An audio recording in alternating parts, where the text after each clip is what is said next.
Hey there. Um, this video is going to be about the parallels of the book or the movie is what I seen. I didn't read the book. I don't like reading at all. 1984 by George Orwell, which he wrote the book and the story itself, and how I see it with how the cycle of the world goes, which will be a short video. Um, in the movie, they are in a basically, it looks like North Korea. What we are shown that North Korea is like. It is a dictatorship where everyone has to do what they're doing and they don't have much choice to do anything else. They're trying to outlaw um, any sex, they're trying to outlaw happiness for the most part. Everything's controlled, which all comes down to it's not a happy place. There's a lot of suffering and pain in it, which is what I really see when I'm watching it. Which is exactly how the world that we are in right now is. There's a lot of suffering and pain in this world, and in the movie, the main guy, he he has a job where he has to rewrite the newspapers. They are literally rewriting history in the world. They're changing what's on the papers into different things for the future, which is exactly what we have to do while we are on this planet. Because we are the ones that create the planet through ourselves. We are just allowing someone else to control it, Satan, and we're rewriting history because of it. We allow him to control all of the history in this world and change it however he wants because of how we physically get attached to it and go along with everything. We go along with the story we are put in. We go along with what he wants us to do. Futurama comes to mind because they all get career chips where they have to do a certain job. I really believe that that our whole life for the most part is planned out when we're sent back here. That there's a whole plan for what we are doing in this web of everything for when we get sent back here. And it just feels like we're making all the choices that we want to make. But we're really not because we're listening to all of the things around us, which that's not the choices that we want to make. We allow them to program us, which just carries it on all throughout our life for the most part. And most people die through suffering and through a lot of sadness. It's not a happy death. No matter if you die at old age, most people are on medications and they have diseases and they worry about falling and getting broken bones, or you have Alzheimer's now. There's all kinds of things that go wrong when you die. So a lot of people will say, well, they died in their sleep peacefully. But you don't just look at the moment they died. You look at everything that they were subjected to through their life and towards the end of it as well. Because if they didn't change it, they're going to be still going through suffering. And in the movie, just like here, they're rewriting history, and because of it, people even believe that it's changing. They don't even know that it's changing around them because of the society that they're in. Because they're in a dictatorship. There's one being watching over everyone, just like here. There's Satan watching over this world. The false god watches over this world and controls the huge web of information that is going on in the story that he has created to trap us all. And in the movie, because of this, he does a good job at it, and he goes and sees a guy that is a high-ranking officer in the government that oversees everyone. And there's also a lot of war in the movie, just like in the world today. They scare everyone with war, just like they scare everyone with war right now. Same exact thing. And he goes to see this guy, and he gives him a dictionary that this has a lot of words in it that he thinks that he can use in his writings to change the history and in the newspapers. But he realizes that the pages of the book are actually printed on top of another book and other pages, which the guy that gave him the book knew this. He knew that this was printed on something else and that he was going to discover this. He didn't give it to him thinking that he wouldn't figure out that there was pages behind everything, because he knew who he was and what he was doing. He knew that the main character wrote in a journal every day, which he kept behind a brick in his apartment, so that they couldn't see it and find it. But he knew he was doing that the whole entire time, because they actually have cameras in every room where they watch you. And even with him being secretive about it, they knew what was going on the whole entire time, because they know what's going on throughout the whole entire civilization that they're living in, just like they know right now, because they created the civilization. They created the whole entire story that we are going through right now. Except the one thing that they can't take away from us is our choice to not partake in this story and to do something different with the story that we are in. But so he knew the type of guy that he was giving this book to. And he knew that he did not like the world and the government system that ruled over him, and that he didn't believe in it. So he gave him the book knowing that he was going to discover these pages on the back. And the book that they printed the dictionary over told them exactly how the world was and exactly how to program people in the society to fit into the exact place that they are living in right now.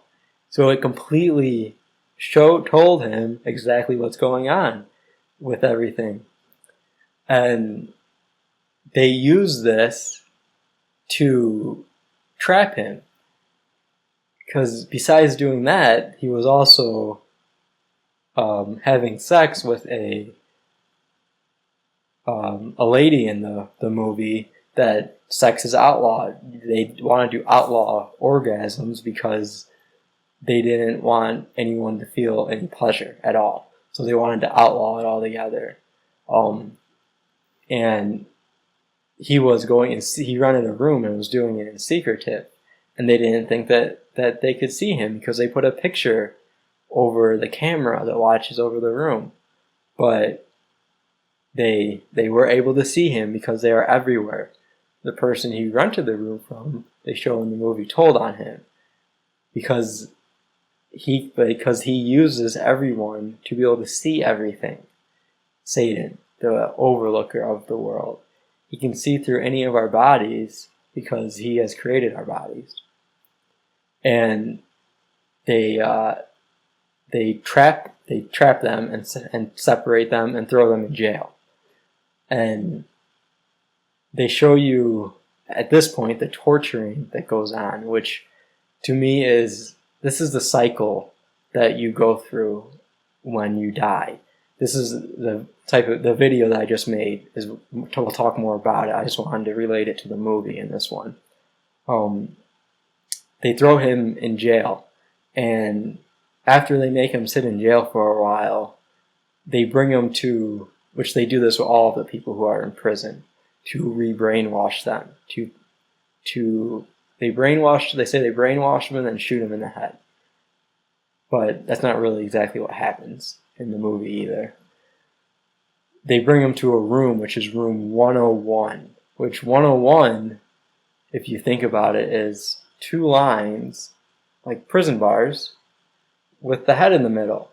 This is the same image that they show you in movies all the time, the head sticking out between the 2 prison bars. 101 is the room they bring him to. And that number is used a lot in movies. It's used in The Matrix a lot. It's used in all kinds of movies for room numbers and different things like that. And in this room, it's a torture room. which no one in the society knows what this room is. It's all it's a secret, and then the guy that is doing all this to him is the same guy that gave him the book. And you know what? Let me go back. Before they bring him to this room, they first torture him a lot, trying to get him to believe what the guy that gave him the book, he's the one that's doing all this, told him, which is, how many fingers am I holding up? And he's telling him that it's 5, but the main character knows that he's not holding 5 up, he's holding 4 up. But they're trying to brainwash him to feel like he's holding 5 fingers up, and to him actually believe that he's holding 5 fingers up. So at first they do this through torturing, all kinds of different torture methods, which obviously do not work. And until they bring him to room 101, which he says that everyone knows what is in room 101, the guy that is doing the torturing. Because room 101 is just everyone's biggest fear. It's whatever they don't like the most, because they know exactly what everyone doesn't like. They know exactly what everyone's biggest fear is. And his biggest fear was rats, because that's what he found all over his mother when she died. So in this room, they had him strapped to a chair with a cage of rats in his face. And this is his ultimate fear at this point. And while he's in this room, he's asking him to believe what he is telling him, and the guy who's torturing him is asking him to believe what he is telling him, and to truly come to the understanding and belief that what he's telling him is true, so that they can re-brainwash him. And they tell them that they don't shoot them, they don't kill them, they don't shoot them until after they're brainwashed again and believe everything about the society. Then they shoot them, because they can't kill them while they are not brainwashed. Because if they do, then they can reintroduce them into the society. Which, during all the torturing as well, they pull his tooth out. He ages a whole bunch. He looks absolutely horrible compared to how he looked towards the beginning of the movie. They cut all of his hair off, and during the scene in the movie, he goes into a land with all green meadows, and it's all nature life. It's a peaceful place, what people would think would be peaceful. And he's sitting there, or him and the guy who was torturing him are standing there talking. And this is all in his mind, and he starts believing him. He's believing everything he is saying to him. He is going along with everything he is saying. He says he is holding up 5 fingers when he's holding up 4, because he took him into his mind to be able to brainwash him again. And he reprogrammed him. And after that scene, they show him back in the world that they were in, completely brainwashed again. His tooth is there again, his hair is back to normal, and he's acting just like a normal citizen of the society they're in. He even talks to the girl that he was caught with, and she was brainwashed again as well. And they're both doing their jobs again. They both are just normal people in the society again. They don't have any sexual desires towards each other, because they were saying they loved each other. They don't have those feelings anymore, because that's not allowed in the world. They're brainwashed again not to have them. And that is exactly what goes on in this world. When we die, or before we die, we're brainwashed to the point to where we believe what we're being told without ever questioning it. which has to happen before we die. If it doesn't, when we die, we're not going to make the choice that they want us to make to continue the cycle. We're going to choose to go and do our own thing in our spirit. But with the programming and the brainwashing, we choose to continue on with it, which is why they could not kill him in the movie. And that's also why they brought him to the paradise in his mind to brainwash him, which is exactly what they do after we die from this world and we go to our spirit. We lift out of our body and we have the choice to go to heaven, as they call it, which would be what he was in. He was in a paradise in his mind of nature. And that could be our paradise when we choose to go to the white light, which would be indicative of room 101, because it's just the prison. We're choosing to go into the prison instead of choosing to go into our spirit and do what we want with ourselves, with what we can do with ourselves. We choose to go back into the prison because of the brainwashing that we were subjected to, and to believe what we were told, that we need to go to heaven. It's exactly what happens in this movie. Then he gets reintroduced after that into the society, just as he was before, which is exactly what happens to us. We get reintroduced into the society so that we have to live it all over again. So we get brainwashed all over again, and we continue to do what Satan wants us to do down here on this planet. And it's just a cycle. It's a cycle that we're in. And we have to break the cycle. We have to step out of the cycle. When we die, we have to choose not to go to the heaven of Satan and to go to our spirit.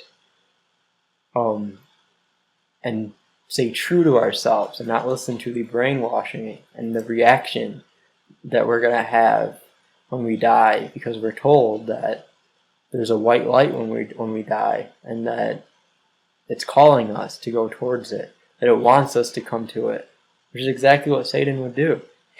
He's the light bearer. He's the one that creates the light in this world.